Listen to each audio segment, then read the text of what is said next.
Good evening and welcome to Homeless Perspective Live Breaking News for Friday, January 22nd, 2021. My name is Tim Houchin and here are today's homeless news stories.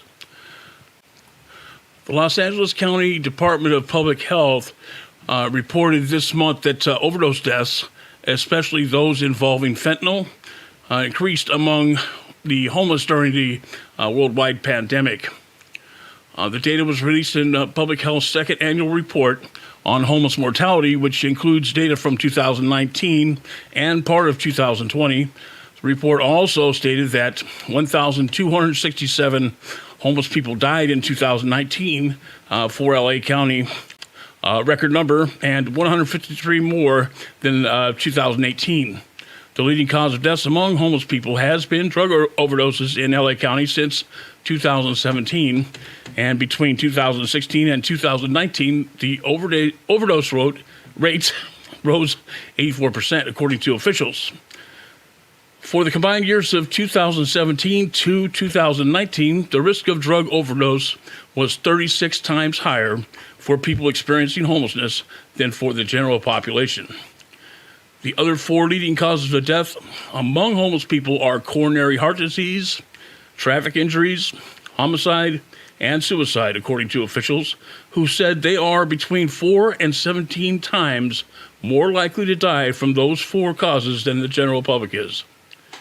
Methamphetamine was most frequently involved in 2019 overdose deaths, but deaths related to fentanyl significantly increased. Then they doubled during the first 7 months of 2020, officials said. The immediate steps that public health is taking to minimize drug-related mortality among homeless people include expanding harm reduction services, including syringe exchange programs and the distribution of naloxone and fentanyl test strips.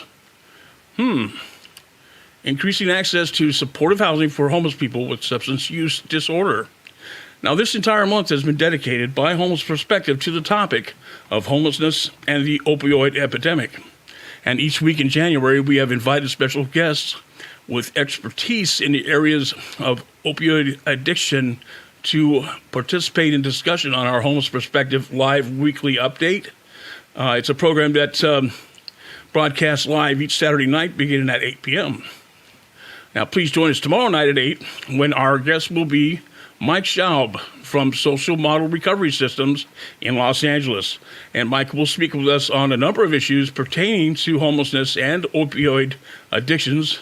And we'll talk a little bit about the LA County Homeless Mortality Report that we just talked about in our first homeless news story this evening. Okay, the City of Novato has cleared a homeless encampment at a former military building in Hamilton and threatened to arrest any future trespassers. The city intends to sell the former bachelor officers' quarters building adjacent to the former Hamilton Gymnasium on San Pablo Avenue.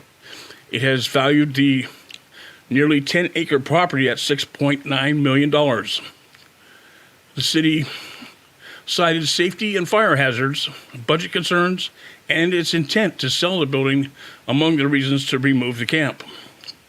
Some homeless residents and supporters had set up tents, chairs, and a barbecue at the building in December.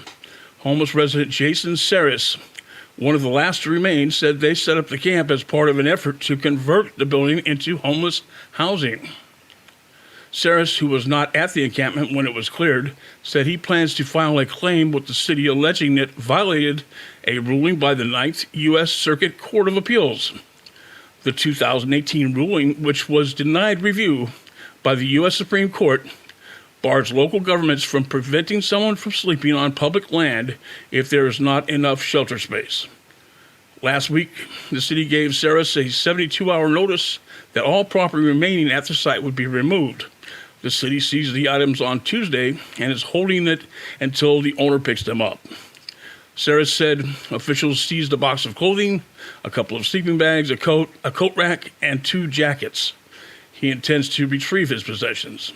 Now, the city is facing a $2.5 million deficit at the end of the fiscal year in June, and even after staff layoffs and other budget cuts approved from last year.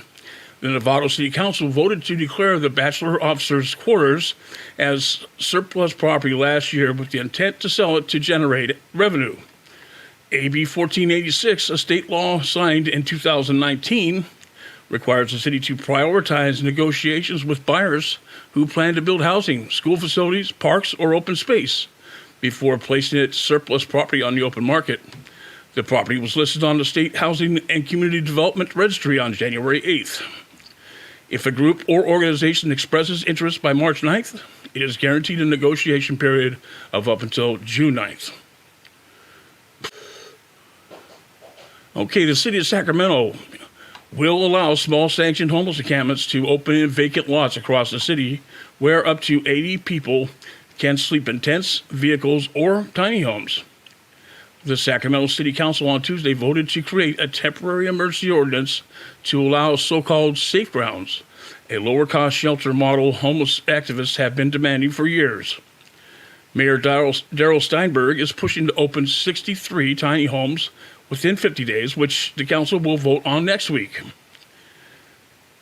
This plan is all part of the city's push to better address the growing homeless problem in Sacramento and map out public and private properties across the city where the homeless can be housed. While no official sites have been approved, we know that they will be at least 500 feet away from any residence. Here's a video from CBS 13 Sacramento. Homes will soon be coming to Sacramento. City council members just approved a plan to build them to help house the homeless. CBS 13's Adrian Moore is live in the newsroom with the one lingering question about the project, Adrian. Yeah, and Tony, this so-called Safe Ground Ordinance allows the city to open 60 tiny homes for the homeless within a month. But the biggest issue that still has to be ironed out is where to put them. And at this point, it's still unclear.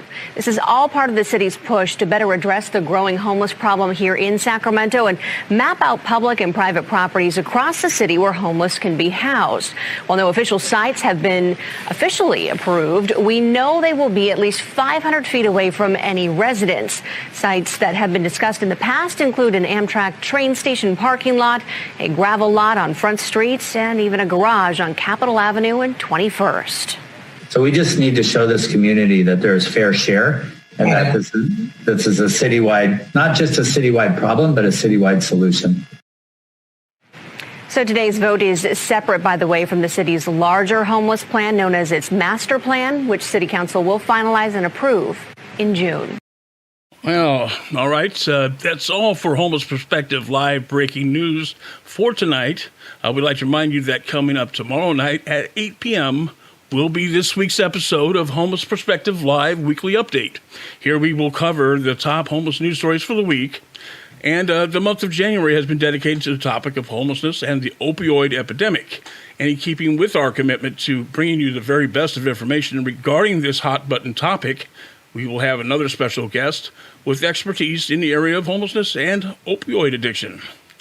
This time around, we're inviting Mike Schaub from Social Model Recovery Systems, a nonprofit in Los Angeles that serves the homeless population there, the ones that struggle with substance abuse issues. Now, we'll take a closer look at the most recent homeless mortality report from LA County Public Health Department, and we'll look at an announcement from Public Health regarding immediate steps that the department will begin taking to expand harm reduction policies, including additional distribution of naloxone, and you guessed it, fentanyl test strips, just like we called for. Anyway, it all begins tomorrow night at Saturday night at 8 p.m. Don't miss this week's episode of Homeless Perspective Live Weekly Update. We'll see you all tomorrow night, and thank you for watching.